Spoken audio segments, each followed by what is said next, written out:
My name is John Byrne. I'm the pastor of student ministries at the Rock of Southwest in Littleton, Colorado.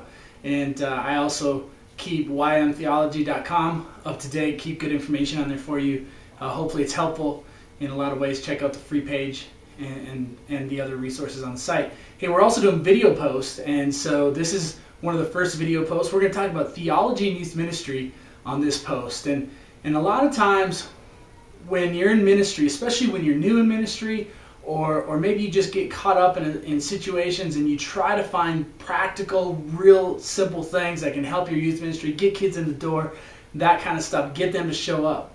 And a lot of times we're looking for the magic pill of some kind or the right curriculum and those kinds of things. But in reality, I think it's important for us to think theologically about youth ministry. What I mean by that is this.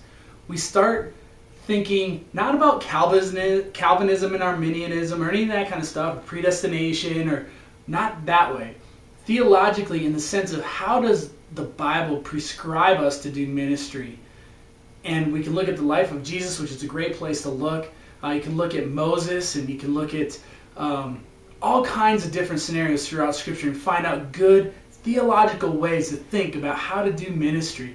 And it's important to start with theology and then move to philosophy. And what I mean by philosophy is the values that we have in our ministries. And some of us are going to have a little bit different kinds of values. Some might value evangelism higher than discipleship, or the other way around. And I think we'd agree that there should be some kind of balance of both. But how we value those things and determines how we practice things or praxis. And so we practice things through our programs, through the kind of staff we have, through how we train. All of those kinds of things are practiced, but if we don't have a good, solid theological understanding of how to do ministry, and then work out our philosophy of ministry, and then into our practice, we're going to make a lot of mistakes, and we're going to end up trying to just simply appease people. One of the advantages of going through that process of working theology, philosophy, practice, is that when somebody comes to you and asks you, why are you doing this? You can tell them you have a reason. All the way back to theology.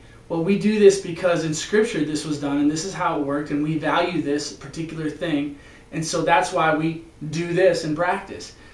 There's an answer, but if you're just looking to get kids in the door, you're just looking to appease someone, a senior pastor, an expectation that was placed on you by a board or a committee or parents or whatever the case might be, that's not going to sound real good when somebody asks you, why do you do this? You go, oh, well, because too many parents complain. Or, well, I don't really know. I was just told I need to do it. So understanding why you do things is important. And it also gives you conviction so that you are excited and passionate about what you're doing, and your staff is excited and passionate about what you're doing, and your students are excited and passionate about what you are doing. Thinking theologically about youth ministry isn't something for people at colleges. It's something for people in the trenches, at churches, doing youth ministry, hands-on every day. And hopefully you and I can both continue to think theologically about doing youth ministry.